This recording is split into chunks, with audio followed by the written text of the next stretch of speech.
Muted. Thank you very much. We are always live streamed. If you've missed any previous Parsha Shiurim, you can find them on BKOA YouTube. That's Beit Knesset Ohel Ari YouTube in the YouTube library. So I'm going to try to include that also each week in the Parsha sheet for people who missed any of the previous Shiurim.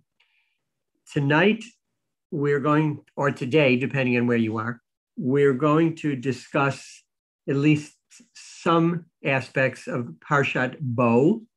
It has the shortest title of any of the Parshiot. It ties, of course, with Noach, and but it's a very full and beautiful Parsha. It actually includes the Exodus. A lot of people, when you ask them, when did the Exodus take place, what Parsha, they will say B'Shalach. It's a good way to test who really knows their Parshiot, but it actually occurs in Parshat Bo. So it's a very full and important Parsha. And I want to begin by saying that we're dedicating tonight's Shiur in memory of Rabbanit, or Rebbitzin Annette Wolk, Chana Bela Bat Yoshua.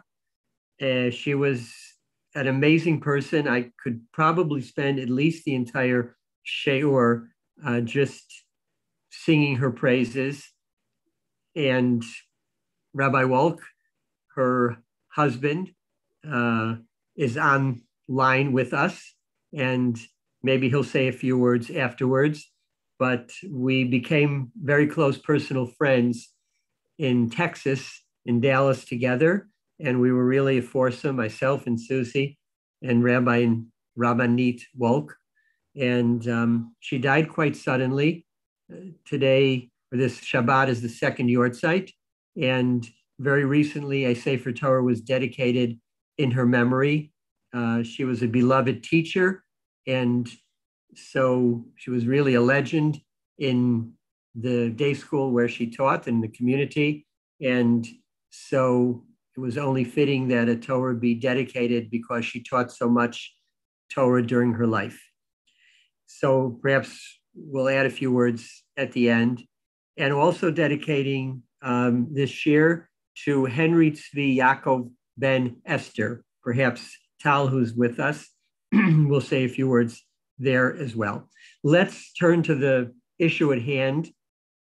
Parshat Bo, first of all, it contains the last three of the Makot, the 8th, 9th, and 10th, the locust, darkness, and the killing of the firstborn. And we could probably devote a shiur, if we wanted to, just discussing why did the Chachamim, who made the chapters of the Torah, the Parshiot, why did they not include all 10 plagues in the same Parsha?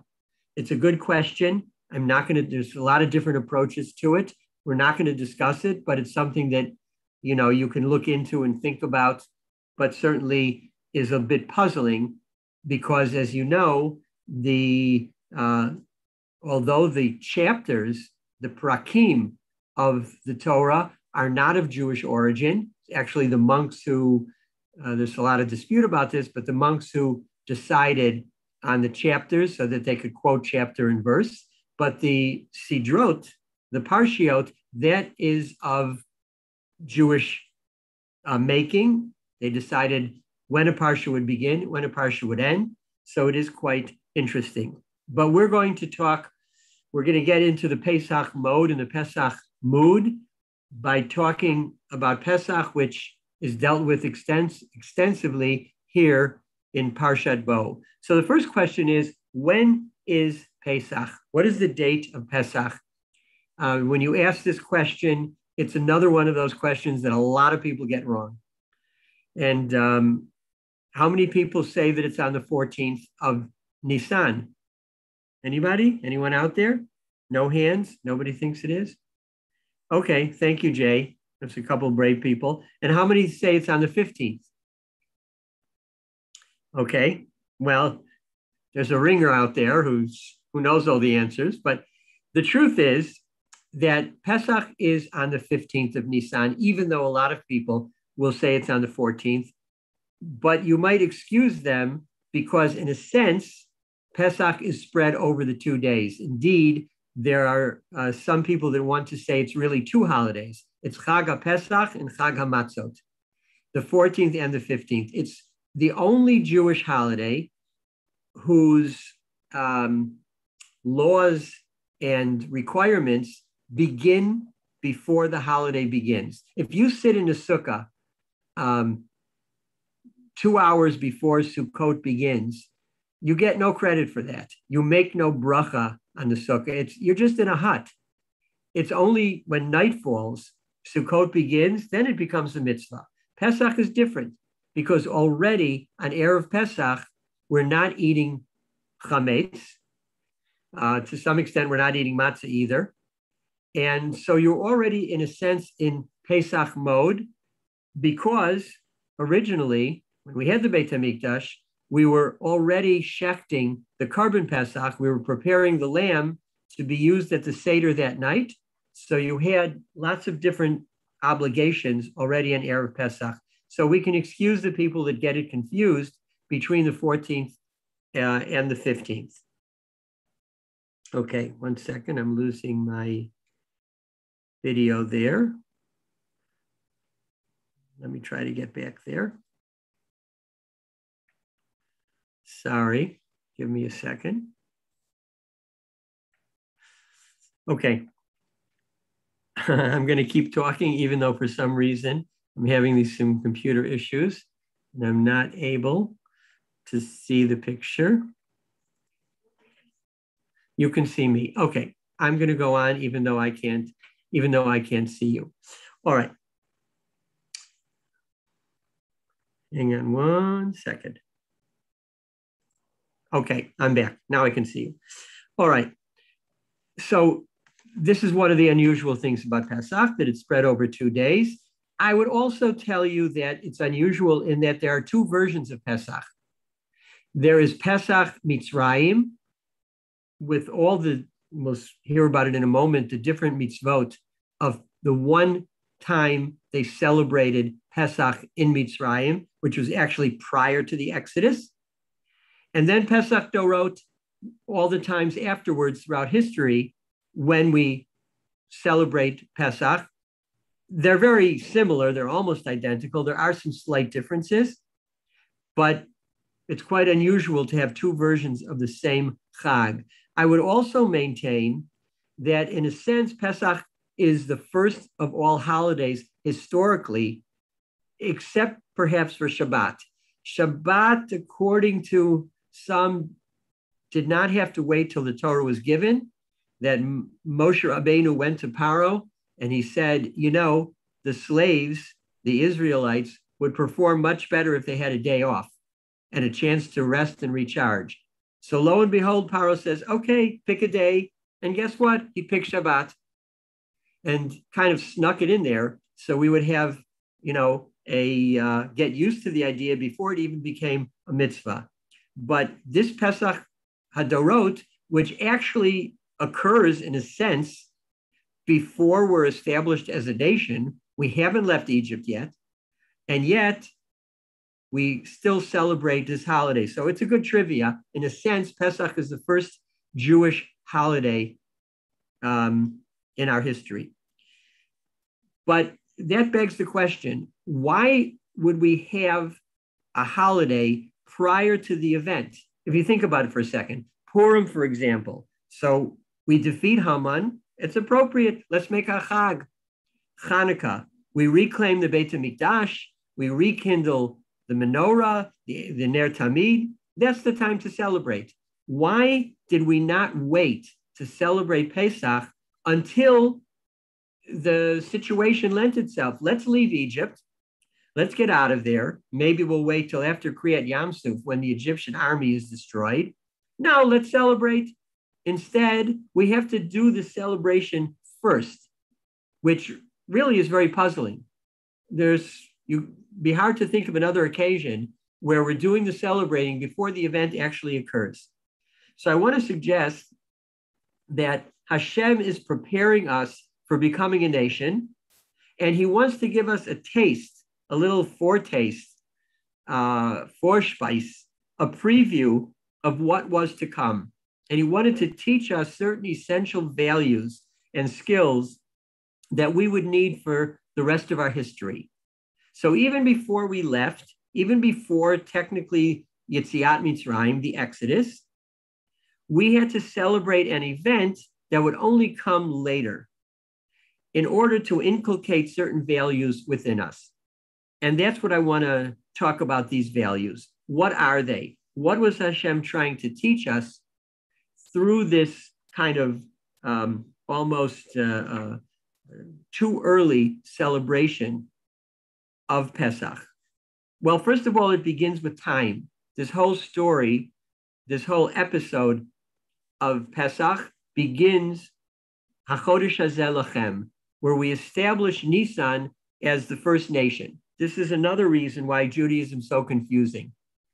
When you ask people what is the first month of the year, we really should say Tishrei. Even though there's a machloket, when was the world created? Most everybody agrees it was in Tishrei. That's why, what do we say right after we sound the shofar on Rosh Hashanah? Hayom Harat Olam. Today's the birthday of the world. That's obviously the first of Tishrei. And yet, when you count the months in the Torah, you count from Nisan. Obviously, because in a sense, history began again when we were redeemed and we left Egypt and became a nation. So it begins HaChodesh Hazeh Lachem. Slaves have no sense of time. Time is not their own. They obviously have a master who's telling them what to do, when to do it, how to do it. And you cannot celebrate, you cannot fulfill mitzvot when you answer to somebody else, only when you answer to Hashem. And that means you control your time. So this idea, Chodesh Hazeh Lachem, is God giving us this first gift and saying, you know what, slaves, from now on, it's up to you. The time is yours. Do what you want with it, and hopefully you'll use it in order to fulfill the Torah. But it's up to you to decide. And it teaches us as well, you know, it's in our hands, so to speak. Time is on our hands, in our hands, and we are supposed to use it wisely. So this first idea, this first value is value your time. HaChodesh Hazeh Lachem.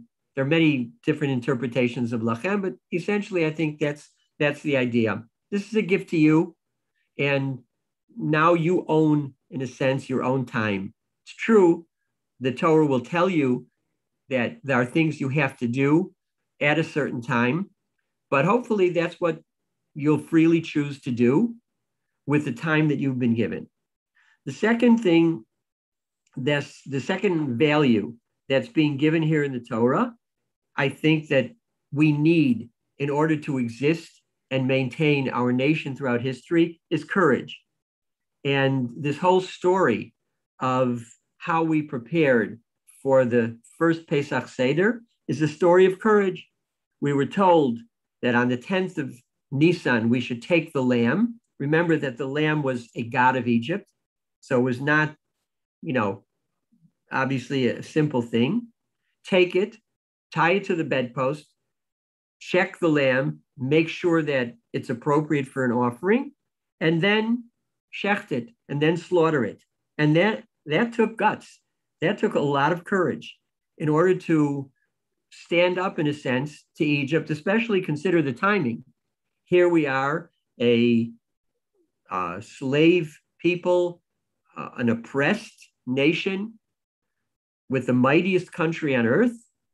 And now we are prepared to stand up and say to the Egyptians, we don't care if your God is a lamb, we're going to slaughter it. In a sense, we are not taking revenge, but we're indicating that not only is your God not a God, but when we're commanded by our God to do something with it, even if it's distasteful to you, we'll do it. It takes a tremendous amount of bravery and courage to do that. And I suggested Hashem was telling us, if you're going to be a Jew, you better be prepared to be courageous. You're going to face a hostile world, which unfortunately has generally been the case. And it's not going to be easy to practice Judaism You're going to have to really engage in a tremendous amount of Mesirat Nefesh. Mesirat Nefesh is one of the primary components of a Jew. And this we were taught from the very beginning when Hashem told us to take that lamb for 4 days. It wasn't something immediate. People saw it. The Egyptians realized what we were doing. And yet we were able to stand up against them. So even to this day, if you think about it, it's courageous to be a Jew. Imagine the Jewish kids on campus and what they're going through. I think it's a perfect example. To be able to walk through almost any campus, especially in America, wearing a kippah or professing a love for Israel takes a tremendous amount of courage. And unfortunately, most countries are filled with anti-Semitism, and Jews often disliked by the local population. And rather than run away, you have a choice to hide or run away, to stand up for what you believe in, and not to show fear. You know, we're all familiar with Hasidim. They're wearing a baseball hat with payas. You know, are they really fooling anybody? Do we really not know who they are under the baseball hat? But there is this sense of, I don't want to be too open. Yes, I have a beard, I have payas, but maybe if I put on a kippah, put on a baseball hat, you know, they'll think I'm just kind of an eccentric Cubs fan or Mets fan, and not really Jewish. So taking this lamb openly showed that we fear God more than we fear the nations. And so that was also part of our training, as before we even become a nation, this is something that Hashem is saying, expect it to happen. Let's deal with it right now. You're going to show us, and perhaps there were those who didn't show that courage. Maybe there were people who said, I'm not taking the lamb. I'm not doing it. You know, it must have been very fearful. But this is a sense of separating those who are going to ultimately be part of this nation and proclaim that when God tells you to do something, you do it.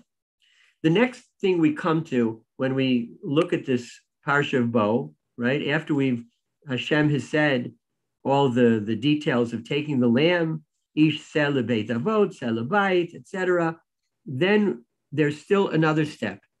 And that is V'shachatu kol kahal adat Yisrael, we shech the lamb, v'lachu min adam v'natnu al shtei mezuzot v'al mashkof.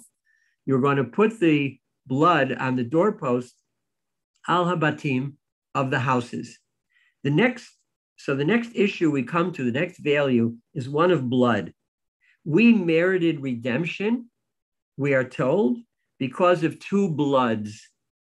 The blood of the Korban Pesach, again, which demonstrated this Mesirat Nefesh, and the blood of the Brit Milah, of circumcision.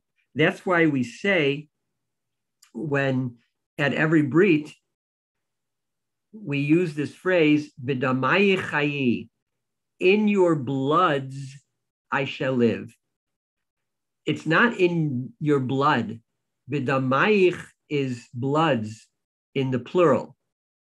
It's not b'damcha, if it's b'damayich is plural. It represents the two bloods. These were the kind of symbols of the courage and the character of Am Yisrael, that certainly then circumcision was not widely practiced. And we were willing to undergo Brit Milah and, in a sense, bleed, because that's what Hashem commanded us to do. Certainly, this became even more pronounced when we faced nations like Greece, where they considered circumcision to be the most abhorrent and ridiculous of practices, because you're ruining a perfectly good body. While we believed instead that the body is imperfect until you actually perform a Brit Milah.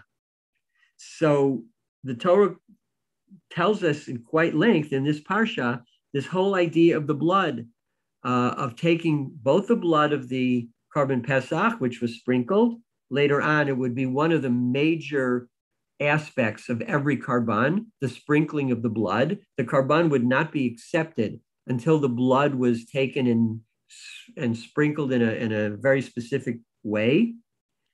And of course, the blood of the Brit Milah, because Hashem said, you cannot take these people out and become an uncircumcised nation. They have to be circumcised. Later on, by the way, it will be, if you read the text carefully, it will be 40 years before the next Pesach Seder. There will be no Seder in the desert. And when it's time to enter Israel, Yoshua will be commanded to make sure that all those who are uncircumcised become circumcised in order to prepare for Pesach Seder, which will then begin again all the years that from then on, from the time we were to enter Israel. So there is a special significance to the dam, to the blood. It was also, of course, the first of the plagues. So it runs through the whole saga of the Exodus. But maybe the idea is that we are willing to do whatever it takes to be faithful to Hashem, including to shed blood. This may be why right after we're told about the blood, we're told that you eat the Korban Pesach al matzot umrorim, with bitter herbs. There is a certain bitterness to Jewish history in that we have shed so much blood. And maybe it's not only to remember what the slaves went through, the bitter experience that they had, but also to prepare us for the bitter times that we would experience as we went through history. And unfortunately, we have shed much too much blood, but we have been willing to, again, engage in this Mesirat Nefesh. Perhaps for most of our history, children were taught by their parents, you may have to be Moser Nefesh in order to remain faithful to Hashem. And we've seen this, of course, so many times in so many different eras and countries where we were told either give up Judaism, convert, or be killed. And so I suggest that this is a symbol that Hashem is telling us right from the very beginning with these two bloods that are required before we can be redeemed. And only when we shed those two bloods, the Korban Pesach and Brit Milah, does Hashem say, now I will redeem you. It's interesting to note, by the way, that according to Rashi, the blood, although it's placed on the doorposts, the blood was inside the house, not on the outside.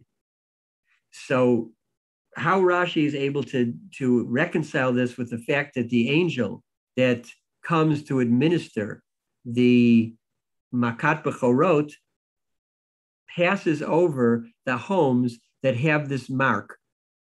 But Rashi seems to say that the essential, maybe it was on the outside and inside. Rashi says, it's important to know who you are, I think the message is. Therefore, they put the blood on the inside so people would recognize we are a nation and this is what we stand for. This is what we're willing to do for Hashem. But on the outside, perhaps there was also a taint of the blood that the angel said, okay, who's ever brave enough to shech the Korban Pesach and put the blood on the door, well, then they are deserving to be redeemed. There are several unusual laws here in our Parsha about the Pesach Seder. First of all, we are told there are no leftovers. Lo totiru mimenu ad boker. You've got to eat it all. Now, a lamb, first of all, is a rack of lamb is a major meal. To eat a whole lamb is not a simple thing, but you are not allowed to save any for leftovers.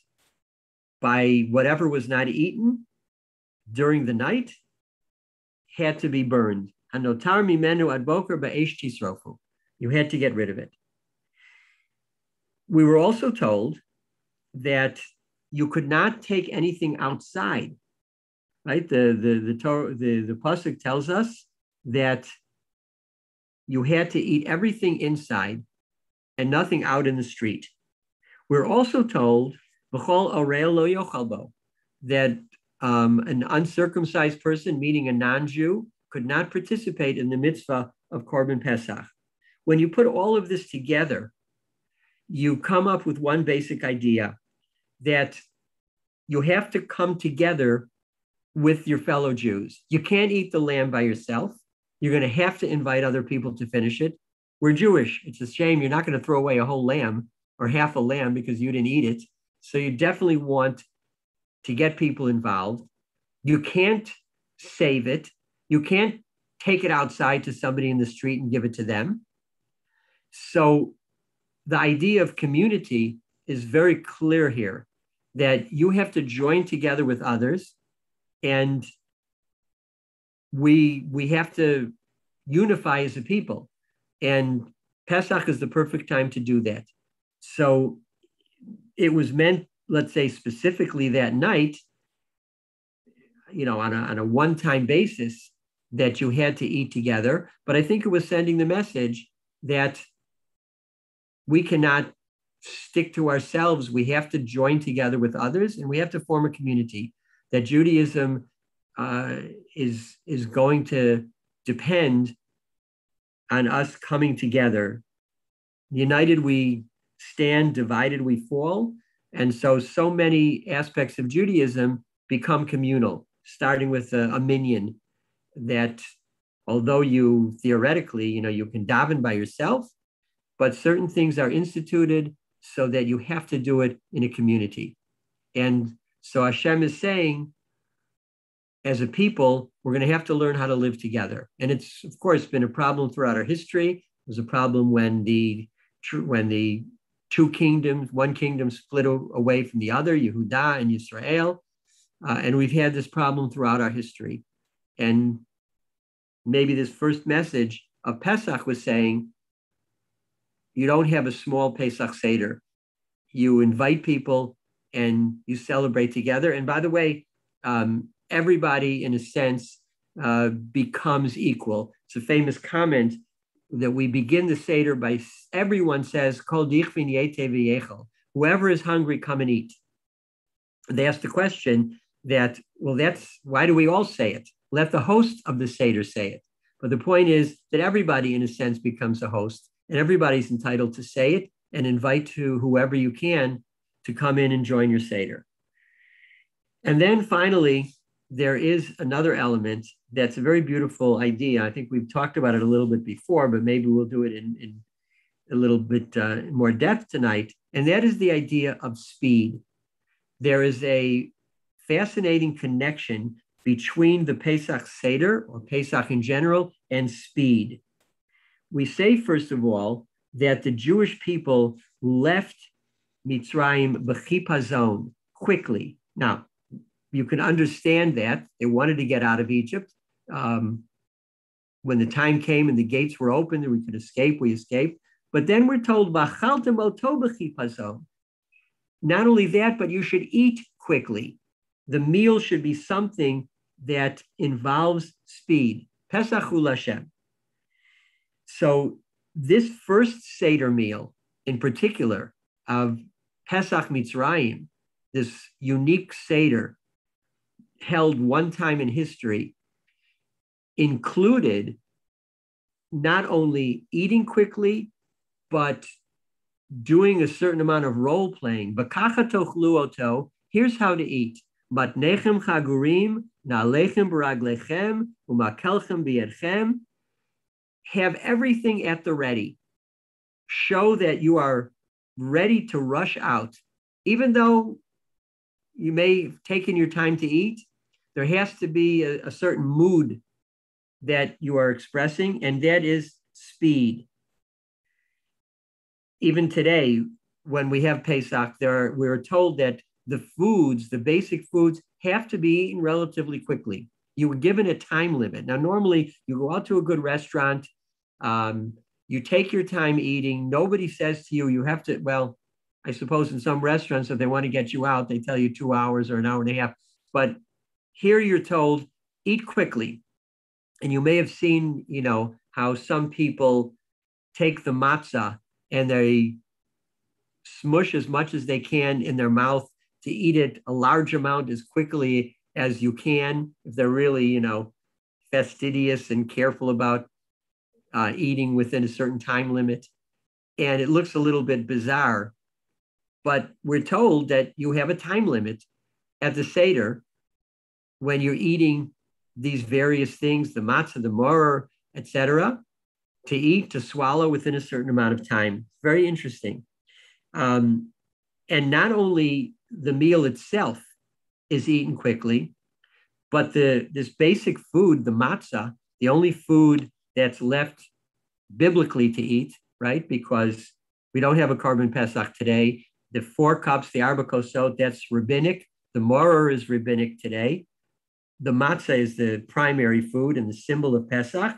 That too, not only is eaten quickly, but it has to be prepared quickly, right? You have 18 minutes before the dough ferments and turns into chametz. So this in itself is very puzzling. As I understand about the first Seder, we were in a hurry to leave, so we had to pack up and put all of our belongings into our luggage and pack up the bread and get out of here as quickly as we can. So the first Pesach, maybe, but why now? Are we staging some kind of a play, Zecher LePesach Mitzrayim, when, we're not leaving anywhere, we're staying in our house? Nevertheless, matzah has to be prepared quickly.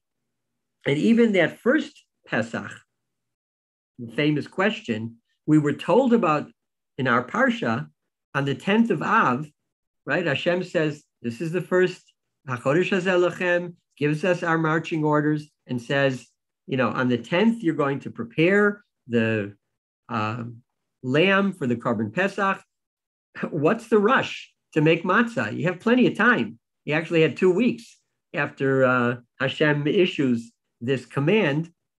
And yet, the way that matzah is made, it has to be done speedily. What was the hurry then and now?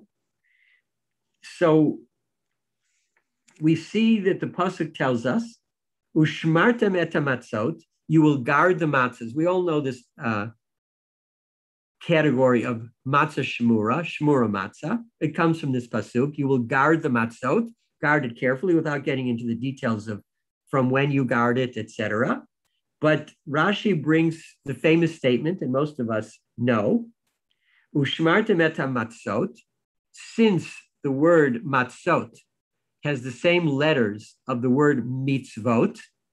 So there's a play on words that al tehi korei et hamatzot ela et hamitzvot.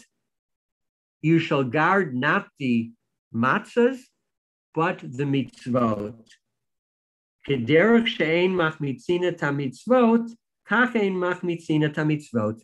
Just like you shouldn't let the matzot ferment, so too you shouldn't let the mitzvot. And the famous phrase, mitzvah habali yado al tachmitzu, a mitzvah that comes to your hand, don't let it ferment. In other words, don't let it get away. Don't wait too long. This is not so simple because usually you have plenty of time to do a mitzvah. Let's say Brit Milah. Okay, you have to do a circumcision on the 8th day. People are sometimes very makpid to do it early in the morning. As we say, zrizin makdimim, those who are, in a hurry to do a mitzvah, they're careful, they want to do it right away, but you don't have to. You can have an afternoon brit. You can have a late morning, a brunch brit, a lunch brit. Nevertheless, and it's still a mitzvah, right? You have to bench lulav and etrog. You don't have to do it right away in the morning. Take your time, do it later. So why is Rabbi Yoshi on this famous comment telling us, do it quickly, don't let it ferment, ki'ilu, that it'll become undoable, even forbidden, which it isn't.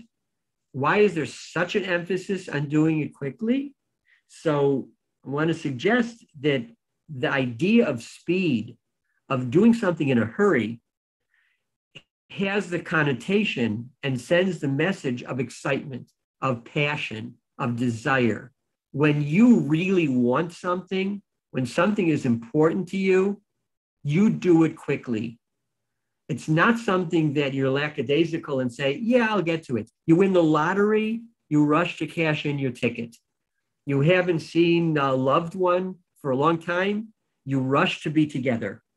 You don't take your time. And this, I think, is what Hashem is telling us with this whole emphasis on speed, the speed of leaving Egypt, the speed of making the matzah, of eating the matzah. It's trying to express, this is the way that I want you, says Hashem, to do my mitzvot. I want you to do it with passion and with excitement and with anticipation. I really want to do it. It's not like, with my apologies to any dentist out there, it's not like people saying, I'm in no rush to see the dentist. But you should be in a rush to do a mitzvah, because that sends the message. This is something that I really want to do. Because if it's not something you want to do, then not only is it inferior, but it might be counterproductive, because you'll develop a certain resentment if you have to do something that you really don't want to do. So Hashem commands us, bake the matzah quickly. Do you have more time to do it? Are you on a clock? Not necessarily, but do it quickly, because this primary mitzvah of Pesach, which is the first holiday of the year in the Jewish calendar, we're trying to send a message that the way to fulfill a mitzvah, the way to follow the Torah, is to do it with desire. And that desire is always expressed by speed. So we see the first Jew, the same thing applies. When Abraham and Sarah bring in the angels to welcome them, so 4 times the pasuk says they rush to do it. The El Habakar Ratz Abraham, he ran to get it.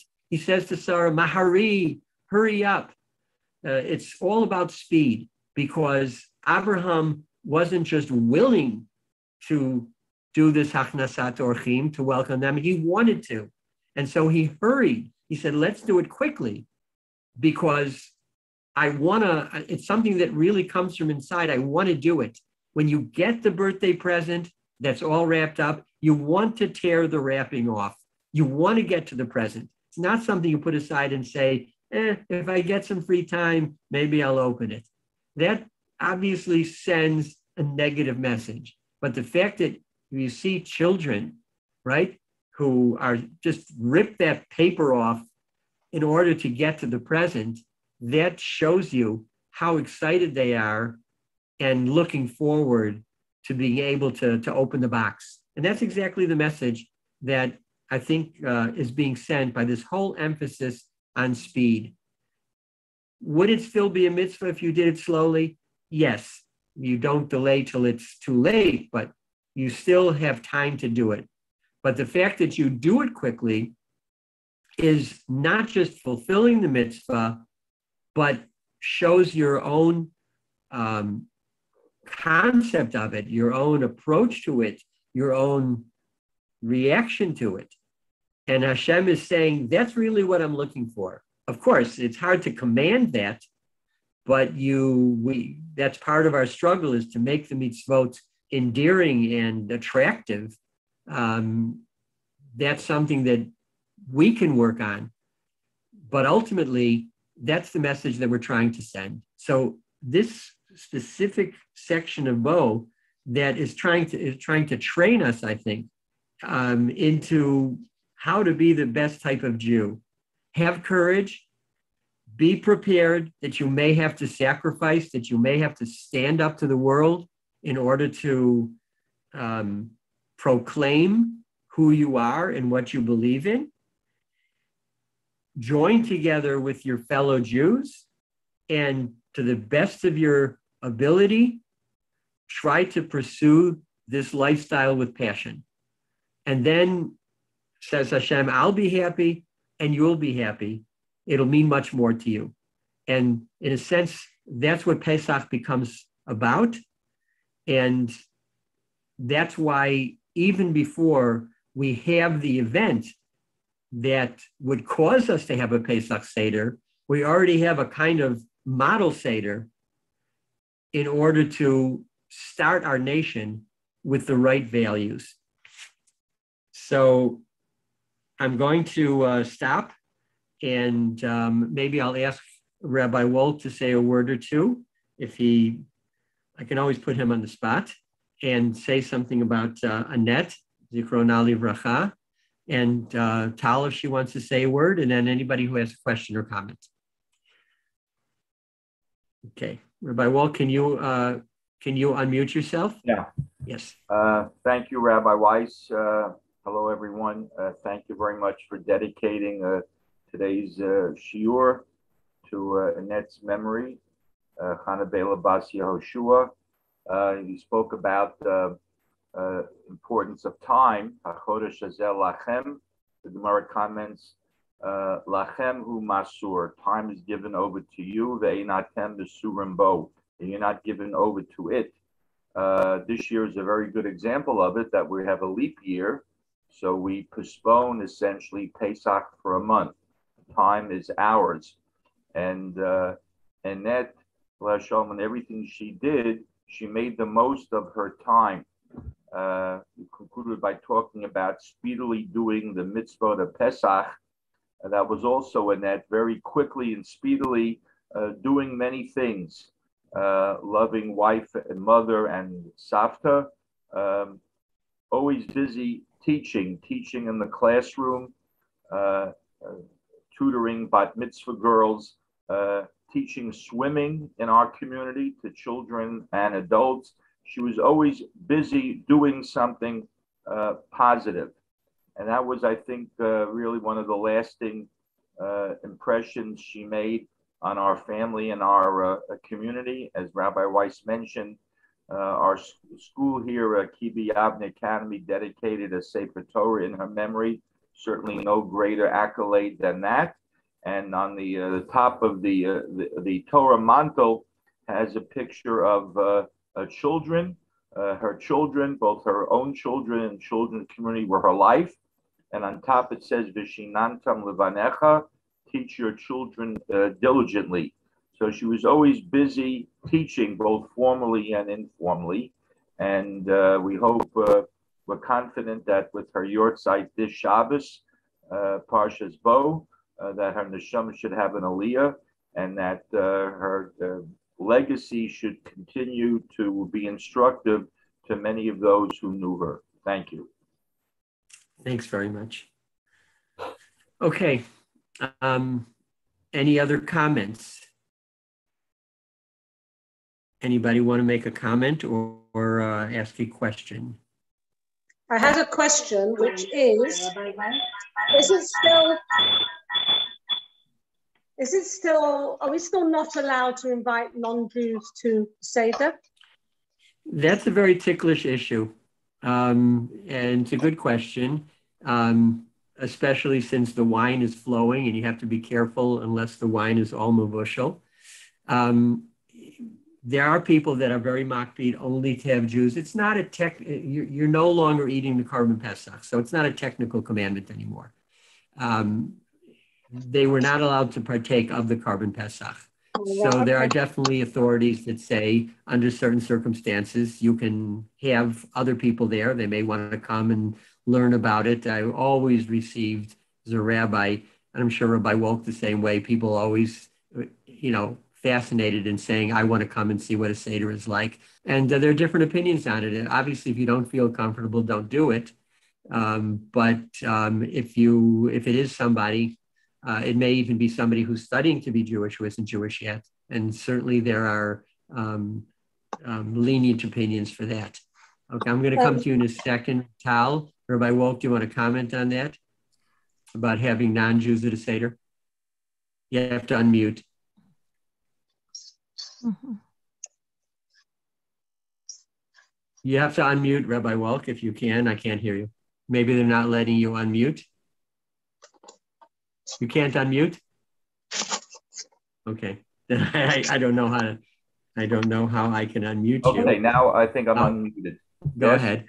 Okay, Yes. so in addition to the Pesach issue, it's a Yontif issue as well about not having non-Jews at a Yontif meal because you may come to cook for them. And that's this week's Parsha also of Ochel Nefesh. You can cook for a Jew. So the rabbis, I think, introduced a Gzeira not to have a non-Jew at a Yontif meal lest you come to cook for them. Now this year, the first Seder is Friday night. So no such restriction because you're not going to cook for anyone. And therefore, that restriction doesn't apply. So you could invite non-Jews. This is the year to get them all in at your Seder. Try to have a mezuman, but I think this year you're okay with it. Okay, thank you. Tal, you wanted to say something? You have to unmute yourself. I did. Can you hear me? Yes. Okay. I would just like to first and foremost thank you, Rabbi Weiss, and everyone in this lesson for dedicating it in the memory of Henry Tzvi Yaakov, Zichrono Livracha ben Esther. He was my mother's cousin. He was a Holocaust survivor. That when I think about him, the one phrase that comes to mind is a phrase from Micha that says, "What does God require of you but to do justice and to love kindness and to walk humbly with your God?" And in every sense of the word, Henry Zichrono Livracha embodied that. He was a man of great achievements that always credited other people for his achievements, even though they were his own. He was kind, he was just. And when he couldn't go, he originally lived in Manhattan and went to the synagogue there. But because of different things and the passing of his wife, Zichrono Livracha, he moved to California and Corona broke out. So he used to get your lessons from us via YouTube and watch them. And he thanked you for them, just a good place to say. So I'm extremely, extremely grateful that we get to dedicate this shiur, and what a great privilege it is to dedicate it with such an amazing person as Annette seems to have been. May she also rest in peace and may her memory be blessed and change the chain of life. That's it. He did everything he could for others to make them welcome, and he was just a model person and a model Jew in our family. So thank you very, very much. Thank you. Okay, any other question or comment? If not, Bezrat Hashem, we will be back next week. And of course, the fantastic Parsha of Beshalach, and stay tuned for that. We'll try to take a little closer look at the Shira and maybe some insights, even though we say it every day and it's very famous. I think there are a lot of things there that maybe we overlook and don't understand just how powerful the poetry is of the Shiur al Hayam. So everybody stay safe, stay healthy. Bezrat Hashem.